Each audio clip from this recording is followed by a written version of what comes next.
Hello tout le monde, j'espère que vous allez bien. Bienvenue sur ma chaîne dédiée au lifestyle, aux habitudes healthy et au développement personnel. Aujourd'hui, je vais aborder le fameux sujet populaire de la productivité. Et je vais vous exposer 5 choses qui impactent votre productivité et qui sont souvent négligées. De nos jours, tout le monde veut être productif, mais pourquoi donc? Donc de nos jours, on se dit souvent qu'on doit faire cela, qu'on doit faire ceci, mais qu'on doit faire aussi autre chose, etc. etc. Et en voyant les autres accomplir plein de choses dans leur quotidien ou dans leur journée, de réaliser beaucoup de projets de leur côté, on a cette tendance à vouloir aussi faire la même chose, à vouloir toujours faire plus pour enfin se sentir nous-mêmes productifs. Si c'est pour ces raisons-là que vous souhaitez être productif et que vous vous sentez un peu obligé de l'être, alors arrêtez maintenant de vouloir être productif. Stop! Tout le monde veut être productif, mais pourquoi donc? Cette question est cruciale. Faites pause, prenez un moment pour réfléchir vraiment et vous interroger. Pourquoi vous voulez être productif?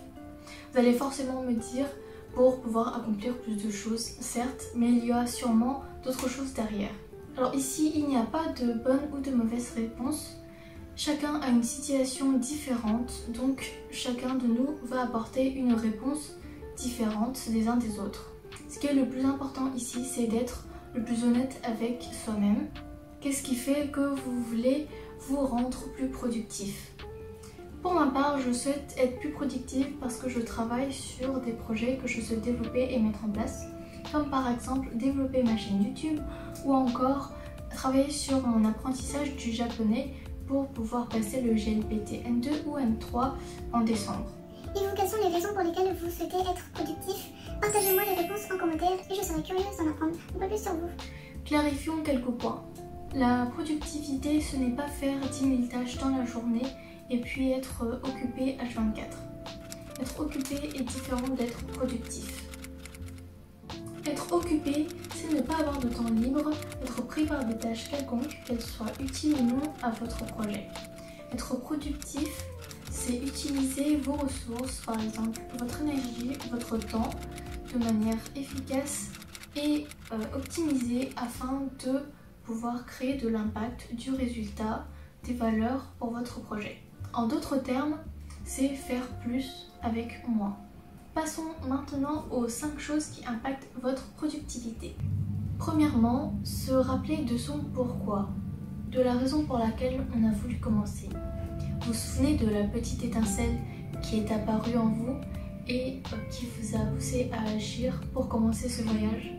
Eh bien, connaître cette raison intrinsèque et se la rappeler régulièrement vous aidera à agir, à avancer lorsque vous vous sentirez démotivé ou pas dans le mood. Donc cela va vous permettre de vous remotiver pour avancer. Pour vous illustrer, pour ma part, je souhaite développer cette chaîne YouTube, faire des vidéos, etc. parce que je souhaite créer du contenu vidéo, également travailler sur ma confiance en soi et sur l'estime de soi. Donc le fait de faire des vidéos, de me filmer, en train de vous parler et puis de les créer, cela me permet d'avoir donc un bon sentiment de satisfaction pour avoir créé quelque chose. Et aussi, cela me permet en même temps de travailler sur ma communication orale et de pouvoir aussi apprendre d'autres choses lorsque je fais des recherches pour créer cette vidéo. Deuxièmement, faire en sorte d'aimer ce que l'on fait. Si vous n'êtes pas motivé à faire quelque chose ou si vous n'êtes pas productif, c'est le plus souvent parce que vous n'aimez pas forcément ce que vous êtes en train de faire. Vous trouvez peut-être cela ennuyant ou répétitif, ou vous avez des peurs, bref, il y a de la résistance quelque part. Il est difficile d'aimer tous les aspects de ce que l'on fait et cela est tout à fait normal. Et il y a une chose que vous pouvez faire, c'est que vous avez le choix de rendre ces choses-là plus intéressantes, plus amusantes à faire et de rendre donc ce processus, ce voyage plus fun à réaliser pour pouvoir faire face aux résistances et pour essayer de faire en sorte d'avoir le moins de résistance possible et d'afin de fluidifier donc vos actions pour avancer. Et donc pour rendre en fait le processus plus intéressant et plus amusant, et bien entre entre les pauses par exemple, je fais des petites danses, enfin pas des petites danses mais des mouvements pour en fait me redonner la pêche et pour me remotiver donc à continuer. Troisièmement, écrire sa to-do list et ses missions du jour. Donc notez toutes les choses que vous aimeriez faire au cours de la journée sur un support, que ce soit votre ordinateur, votre téléphone, un cahier ou juste une feuille de papier, toutes les choses donc que vous voulez réaliser. Et donc en fait, le fait d'avoir clairement écrit ces choses-là et de les avoir sous les yeux vous évitera de trop vous disperser et de perdre trop de temps pour vous remettre sur la voie et de réfléchir à ce que vous pouvez faire à chaque instant et d'éviter de perdre du temps quand vous êtes distrait par quelque chose par exemple. Le fait d'avoir tout ça sous les yeux vous enlèvera une charge mentale également. Vous n'aurez plus constamment à penser que vous devez faire telle ou telle chose et donc cela vous apporte moins de stress aussi. Donc en reprenant mon exemple précédent sur YouTube, donc j'ai écrit les différentes étapes, les différentes choses que je dois réaliser pour écrire le contenu, mettre des mots-clés, filmer la vidéo, etc., éditer et puis finalement télécharger la vidéo. Donc j'écris en fait tout ce processus étape par étape et cela me permet en fait d'avoir une vue d'ensemble et de savoir à chaque fois à quelle étape je suis et les choses dont je n'ai pas encore faites et qu'il faut que je m'en occupe pour pouvoir les mettre aussi dans mon agenda et donc de pouvoir finaliser en fait une vidéo à chaque fois que le moment est venu. Quatrièmement, supprimez toutes les distractions possibles, que ce soit des distractions humaines ou des distractions électroniques ou digitales. Donc ce que j'appelle distraction électronique ou digitale, donc c'est votre téléphone, les notifications, votre ordinateur, etc. Pour supprimer donc ces distractions, vous pouvez mettre en mode silencieux ou éteindre votre téléphone portable.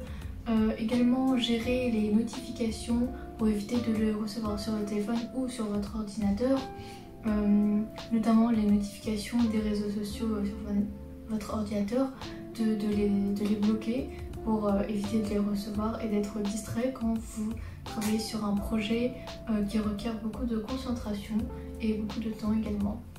Donc ce que j'appelle par distraction humaine, ce sont les gens donc autour de vous, qui travaillent avec vous ou qui habitent avec vous. Donc par exemple si vous êtes en télétravail, eh bien faites savoir à votre famille, avec les gens avec qui vous habitez, que pendant une certaine durée, vous n'êtes pas disponible, occupé pour travailler, etc. C'est tout simplement en fait pour les prévenir que vous ne serez pas disponible à ces moments-là. Et si vous êtes au bureau par exemple, et que quand vous travaillez sur des projets, il y a souvent des personnes ou des collègues qui viennent vous demander de l'aide, et bien aussi pareil, de leur informer que pendant un certain temps, de telle heure à telle heure par exemple, que vous n'êtes pas disponible à ces moments-là et que s'il y a besoin de conseils ou de parler d'une chose, qu'ils vous contactent en fait après la durée où vous êtes en train de travailler sur votre projet. Donc certaines personnes vont peut-être dire que s'ils sont bien organisés, eh bien ils n'auront pas forcément ce problème, mais de bien gérer les distractions externes est d'autant plus important que l'organisation, parce que même si vous avez en fait la meilleure organisation que vous pouvez avoir, et si vous ne gérez pas vos distractions externes, et bien cela en fait ne servirait à rien. Donc vraiment gérer vos distractions externes, que ce soit digitales, électroniques ou humaines. Donc pour ma part, lorsque je filme les vidéos, et bien comme quand je suis en train de filmer cette vidéo par exemple, je m'enferme en fait dans ma chambre, donc je ferme ma clé et puis j'informe ma mère et mon frère que je ne suis pas disponible à ces moments-là parce que je veux filmer en fait cette vidéo. Cinquième point, commencez par la tâche la plus importante, c'est-à-dire la tâche qui vous requiert le plus d'énergie et qui a le plus d'impact sur votre projet. Parce que vous n'auriez probablement plus de temps ou assez d'énergie pour vous en occuper plus tard dans la journée. C'est aussi la tâche qui sera la plus dure à commencer. S'y mettre n'est pas tâche évidente, mais le fait de l'avoir fait et terminé au cours de la journée vous donnera un sentiment de fierté et de satisfaction qui donnera un boost à votre confiance en soi et donc qui vous aidera à continuer sur les autres missions que vous êtes fixées dans la journée.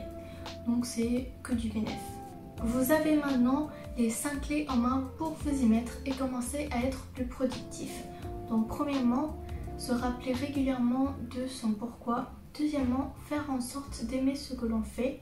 Troisièmement, écrire vos missions du jour. Quatrièmement, supprimer toutes les distractions possibles. Et cinquièmement, commencer par la tâche la plus importante. Donc maintenant, à vous de jouer. Déposez-moi un petit pouce bleu pour m'encourager si vous avez trouvé ces 5 conseils utiles et n'hésitez pas à me partager dans les commentaires ce qui rend votre productivité plus forte. Et je vous remercie pour votre soutien et en attendant la prochaine vidéo, prenez soin de vous. Bye!